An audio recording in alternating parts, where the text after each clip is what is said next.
دوستو اللہ سبحانہ و تعالیٰ نے انسان کو مٹی اور جنات کو آگ سے پیدا کیا۔ جب اس دنیا کے پہلے انسان یعنی حضرت آدم علیہ السلام کو مٹی سے بنایا گیا تو سبھی فرشتوں کو انہیں سجدہ کرنے کا حکم دیا گیا۔ اس میں ابلیس یعنی شیطان بھی شامل تھا، لیکن ابلیس نے انہیں سجدہ کرنے سے صاف صاف انکار کر دیا، کیونکہ ابلیس کے مطابق وہ آگ سے بنا تھا اور حضرت آدم علیہ السلام کو مٹی سے بنایا گیا تھا۔ اس کی نافرمانی کی وجہ سے اسے قیامت تک ملعون قرار دے دیا گیا اور اس کے گلے میں لعنت کا توپ ڈال دیا گیا۔ لیکن ابلیس تھا کون؟ کہاں سے آیا تھا؟ اور اس کے والدین کون ہیں؟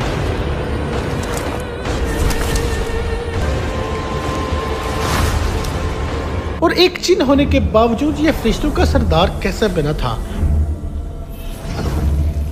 اور اس کی موت آخر کیسے ہوگی؟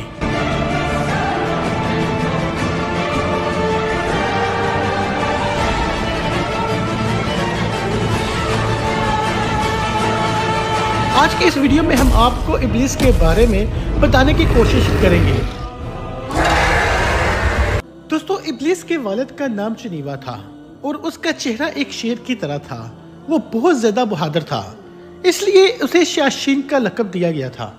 شیاطین کا مطلب دل دہلا دینے والے کے ہیں۔ شیاطین کو تمام جنات میں سب سے زیادہ بہادر مانا جاتا تھا، اس لیے اس کا ہر کوئی احترام کیا کرتا تھا۔ اس نے اپنی بہادری اور طاقت سے جنات کے کئی اقوام کو فتح کیا ہوا تھا۔ ابلیس کی والدہ کا نام تبلیس تھا۔ اس کی شکل ایک بھیڑیے کی شکل جیسے تھے۔ یہ بھی اپنے شوہر کی طرح اپنی بہادری کی وجہ سے بہت زیادہ مشہور تھے۔ اس نے اپنے ہمن کے ہمراہ بہت سی جنگوں میں بھی حصہ لیا تھا۔ جنات کی قوم کا ماننا تھا کہ ان دونوں میاں بیوی کے ہوتے ہوئے جنات کی اس قوم کا کوئی بال بھی بیکا نہیں کر سکتا۔ جب ان جنات کی قوم کی بغاوت حد سے بڑھ گئی تو اللہ سبحانہ و تعالیٰ نے اپنے فرشتوں کو حکم دیا کہ جا کے جنات کے اس گروہ کا خاتمہ کر دیں۔ ابلیس نے اس بارے میں خود بتایا کہ اس کی والدہ اس بہادری کے ساتھ فرشتوں سے لڑی کہ مجھے لگ رہا تھا کہ فرشتوں نے میری ماں کے ساتھ مقابلہ کر کے اپنی زندگی کی سب سے بڑی بھول کی ہے، لیکن نہ جانے کیسے ہماری جیت ہار میں تبدیل ہو گئی اور ایک ایک کر کے میرے والدین سمیت میرے بیوی اور بیٹا بھی مارے گئے۔ فرشتوں اور جنات کے بارے میں زمین آسمان کا فرق ہے۔ جنات کا فرشتوں سے کوئی مقابلہ نہیں ہے، کیونکہ ابلیس کے والد کا چہرہ شیر جیسا تھا اور والدہ کا چہرہ بھیڑیے کی مانند تھا، اس لیے ابلیس میں دونوں خصوصیات موجود ہیں، جیسے شیر کی طرف سے خودداری اور سرکشی، جبکہ بھیڑیے کی طرف سے خود گردی اور فریبی۔ دوستو، جنات اور فرشتوں کی اس جنگ میں جن جنات کو قیدی بنایا گیا ان میں ابلیس بھی شامل تھا۔ اللہ پاک نے اس کے بارے میں حکم دیا کہ اس کی اچھے سے تربیت کرو اور اسے دنیا اور جہان سمجھنے کی اور اپنے حال کے حقیقی عبادت کرنے کا درس دو۔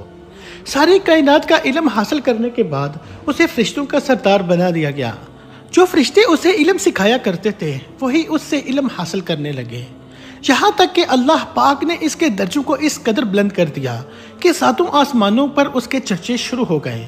پہلے آسمان والے اسے عابد پکارتے، دوسرے آسمان والوں نے اسے زاہد کہا، تیسرے آسمان والوں نے عارف پکارا، چوتھے آسمان والے اسے ولی کہتے، پانچویں آسمان والے تقی کہتے، چھٹے آسمان والے حاشی اور ساتویں آسمان والے اسے عزازیل کے لقب سے پکارا کرتے تھے۔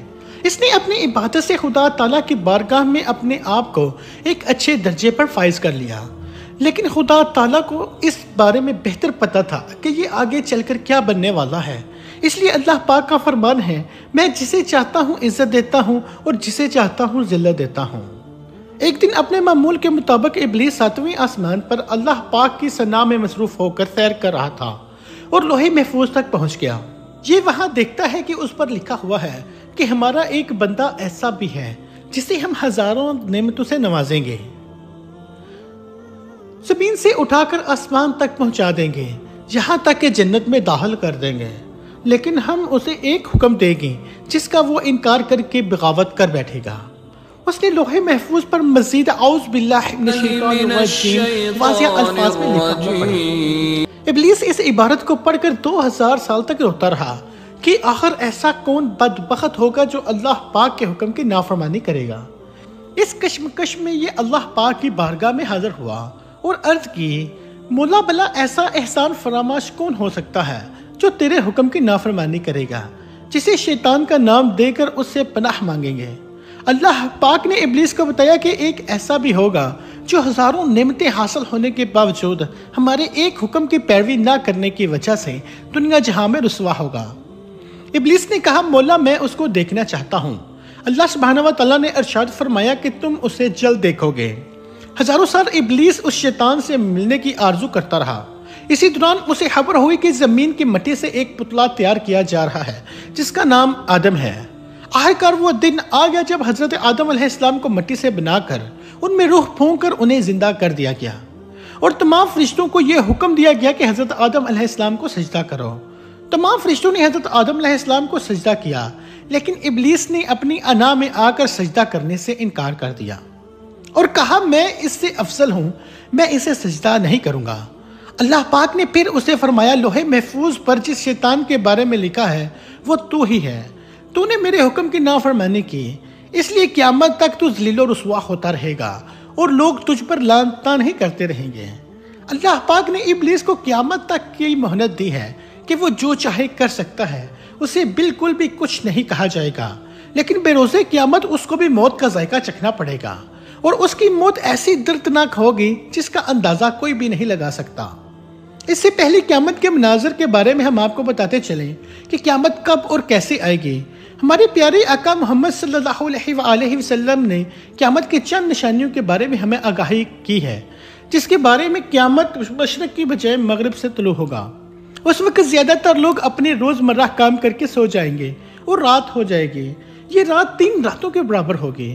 لوگ اپنی نیند مکمل کرنے کے بعد اٹھ جائیں گے، لیکن رات ختم نہیں ہوگی۔ اس پریشانی کی عالم میں سورج مغرب سے طلوع ہوگا اور کچھ دیر بعد دوبارہ غروب ہونے کے بعد مشرق سے طلوع ہو جائے گا۔ قیامت کا یہ منظر دیکھ کر شیطان زاروں قطار رونے لگ جائے گا اور چلائے گا ہائے میری موت کا وقت آ گیا۔ اس کے چیلے اس کا یہ حال دیکھ کر اس سے دریافت کریں گے کہ آخر کیا وجہ ہے، آج سے پہلے ہم نے تمہیں کبھی غمگین اور ڈرا نہیں دیکھا۔ ابلیس اپنے چیلوں سے کہے گا کہ آخر کا سورج مغرب سے طلوع ہو گیا ہے، جو میری موت کی نشانی ہے۔ دوستو انا بن قیس رضی اللہ تعالیٰ عنہ فرماتے ہیں کہ ایک مرتبہ حضرت عمر بن خطاب رضی اللہ تعالیٰ عنہ سے ملنے کے لیے میں مدینہ منورہ پہنچ گیا اور ایک جگہ علم کی محفل لگی ہوئی تھی جس میں حضرت کعب رضی اللہ تعالیٰ عنہ کچھ فرما رہے تھے۔ میں بھی کچھ علم حاصل کرنے کے ارادے سے وہیں بیٹھ گیا۔ حضرت کعب رضی اللہ تعالیٰ عنہ نے فرمایا کہ جب حضرت آدم علیہ السلام اپنی وفات کے وقت اللہ پاک سے عرض گزار ہوئے کہ اے اللہ پاک میری موت سے میرا دشمن شیطان بہت زیادہ خوش ہو جائے گا کیونکہ وہ قیامت تک زندہ رہے گا۔ اس پر جواب آیا کہ اے آدم تم موت کے بعد جنت میں چلے جاؤ گے، لیکن ابلیس قیامت تک دنیا میں اس لیے رہے گا تاکہ بروز قیامت اس نے جتنے لوگوں کو گمراہ کیا ہوگا ان کے حساب سے اسے موت کی تکلیف کو بھی برداشت کرنا پڑے گا۔ یہ جواب سن کر حضرت آدم علیہ السلام نے مالک الموت سے سوال کیا کہ آخر ابلیس کی موت کیسی ہوگی، اس کے بارے میں ذرا مجھے بتاؤ۔ جس پر مالک الموت نے ابلیس کی موت کے بارے میں بتانا شروع کیا تو حضرت آدم علیہ السلام اس کی موت کا سن کر اس طرح خوفزدہ ہوئے کہ انہوں نے مالک الموت سے فرمایا کہ بس اب اس سے زیادہ آگے مجھے کچھ نہ بتاؤ۔ یہاں تک بتا کر حضرت کعب رضی اللہ تعالیٰ عنہ بھی خاموش ہو گئے، لیکن لوگوں نے اصرار کیا کہ ہمیں ابلیس کی موت کے بارے میں بتائیں، تو انہوں نے پھر سے بتانا شروع کیا کہ قیامت کے دن لوگ اپنی عام زندگی میں مصروف ہوں گے کہ اچانک ایک بہت زوردار دھماکہ ہوگا۔ اس دھماکے کے خوف سے بہت سے لوگ مر جائیں گے یا بے ہوش ہو جائیں گے۔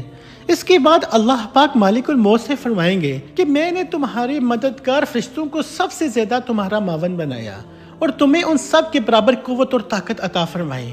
آج میرے غصے اور غضب کا لباس پہن کر جاؤ اور ابلیس کے ساتھ ساتھ تمام انسانوں اور جنات کی روحوں کو قبض کر کے لے آؤ۔ مجھے دوستوں اس موقع پر اللہ پاک کے حکم سے جہنم کے تمام دروازے کھول دیے جائیں گے۔ ملک الموت اپنے غیظ و غضب کے ساتھ اپنے فرشتوں کے ساتھ اس طرح زمین پر اتریں گے کہ اگر عام لوگ انہیں دیکھ لیں تو ڈر کے مارے وہیں پر اپنی جان دے دیں۔ ملک الموت جب ابلیس کے پاس اس کی روح قبض کرنے جائیں گے تو ابلیس زاروں قطار چیخیں مار مار کر روئے گا اور ملک الموت سے بچنے کے لیے یہاں وہاں بھاگنا شروع کر دے گا۔ یہ کبھی سمندر کی گہرائیوں میں چھپے گا، کبھی زمین کی ساتوں تہوں میں، لیکن یہ جہاں بھی جائے گا ملک الموت وہیں پہنچ جائیں گے۔ ابلیس تھک ہار کر اپنی موت کے لیے مقرر کردہ جگہ پر پہنچ جائے گا۔ ملک الموت سے سوال کرے گا تم مجھے کہاں لے کر جاؤ گے؟ تو مالک الموت جواب دیں گے جہاں تمہاری وجہ سے کئی مسلمان چلے گئے ہیں۔